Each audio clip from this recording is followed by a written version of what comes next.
This is a SnapEd New York video presentation.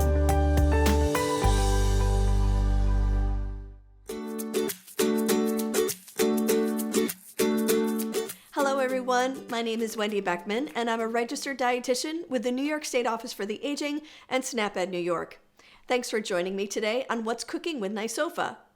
Today I'm going to be making a rice bowl breakfast with fruit and nuts. And as the name suggests, you can eat this for breakfast, but I think it could also be used as a midday snack. It's a great way to get more whole grains and whole fruits into your eating pattern. We're going to post a link to the recipe below, and you can also find it on the SnapEd New York website at www.snapedny.org. Now this is a great recipe because it's so flexible.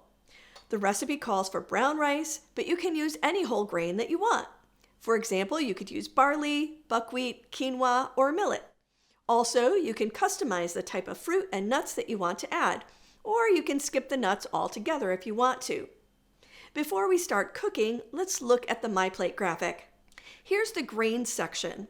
Remember that you want to make half of your grains whole grains. This recipe also has fruit in it, so that covers the fruits and vegetables section of MyPlate. Aim to make half of your plate fruits and vegetables every time you sit down to eat. Although 100% fruit juice can be part of a healthy diet, try to include more whole fruits into your day to ensure that you get enough fiber. Whole fruits include fiber, which is something that is missing in fruit juice.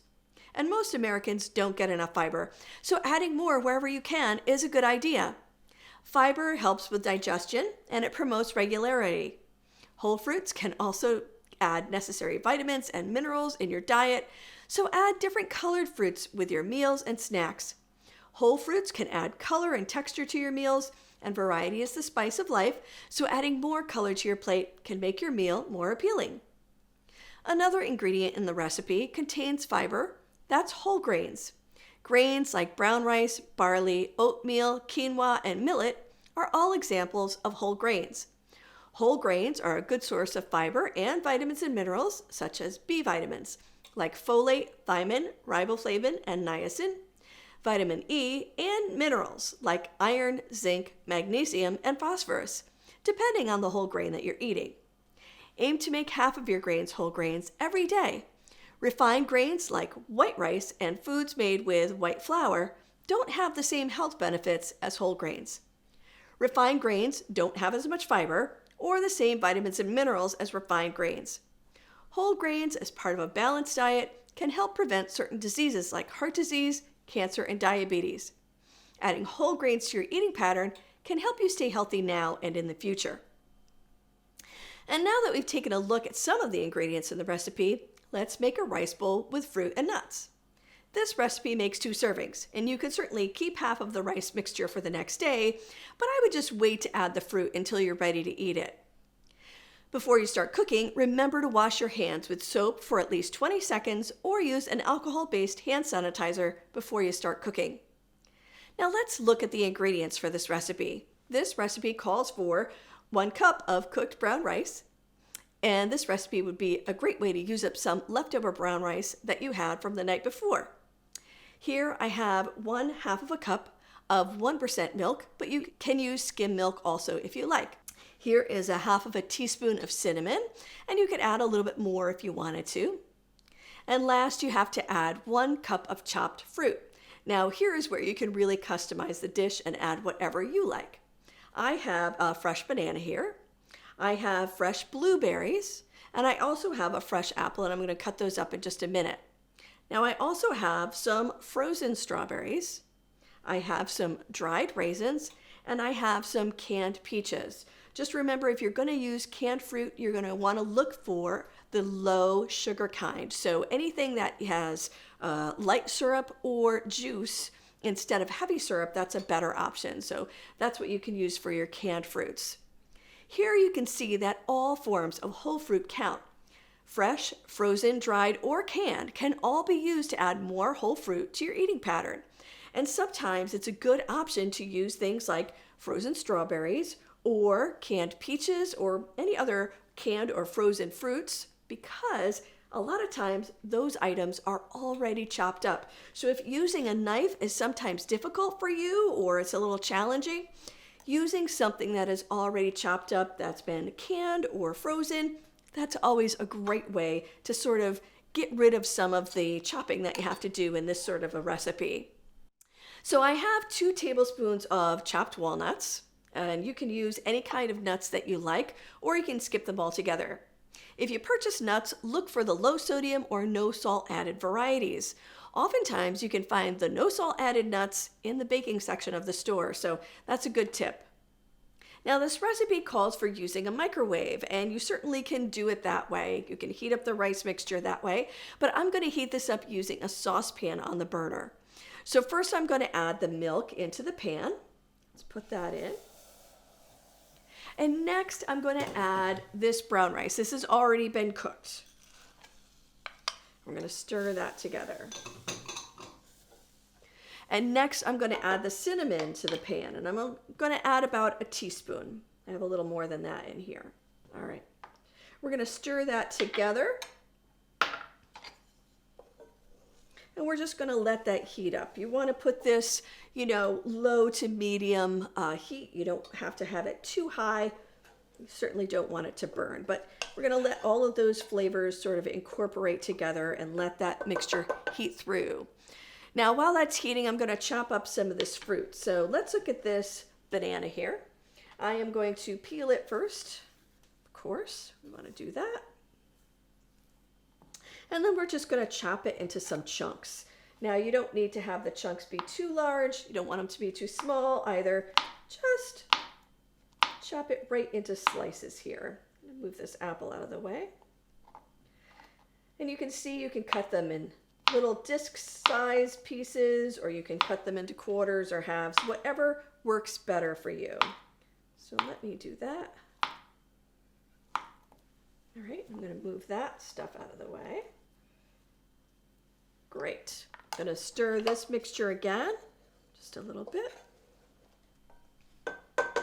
And next, let's do the apple.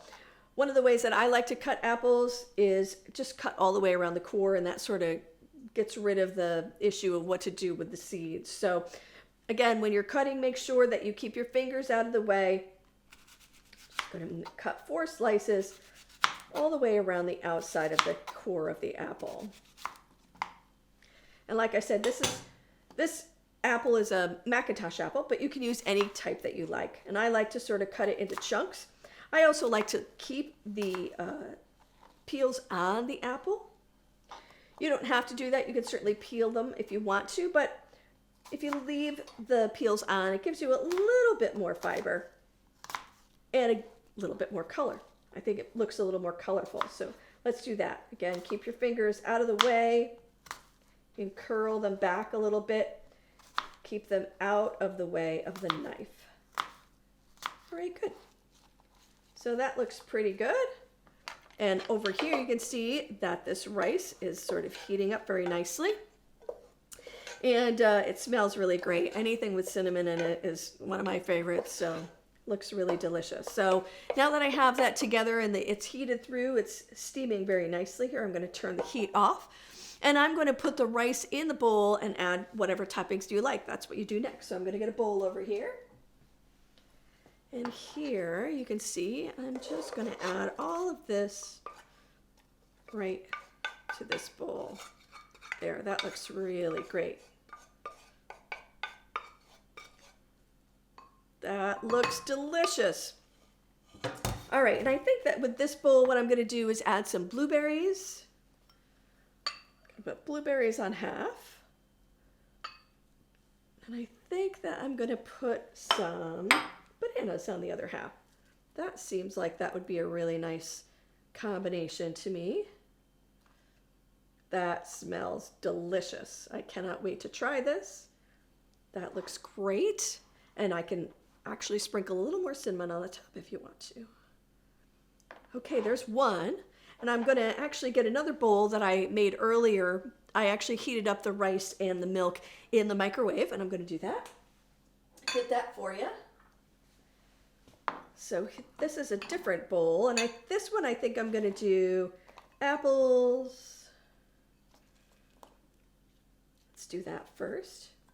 And that's why I like to leave those the peels on for the apple because then it's really nice and brightly colored. And then I think I am going to use the raisins next. So let's put on some of these raisins. That looks fantastic. And let's do some walnuts. So apples, raisins, and walnuts.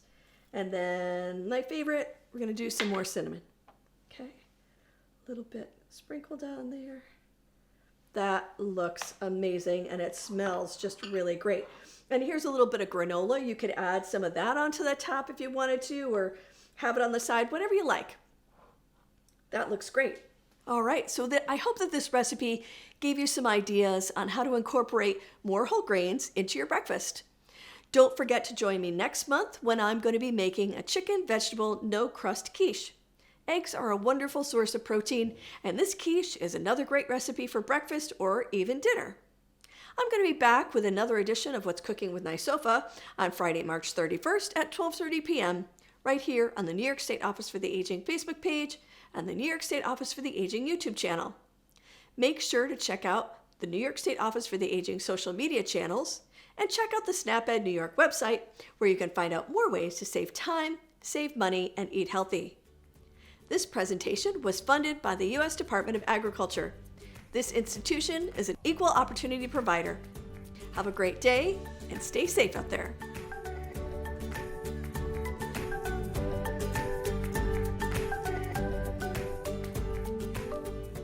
Thank you for joining us today. We know the healthy choice isn't always the easiest choice, but small changes can make a big difference. Start today by getting involved with SNAP-Ed New York. This program is free for those who qualify or receive SNAP benefits. We want to help you save time, save money, and eat healthy. Learn how SNAP-Ed can make a difference in your life. For more information and to find your local program, visit snapedny.org. This material is funded by USDA's Supplemental Nutrition Assistance Program. SNAP. This institution is an equal opportunity provider.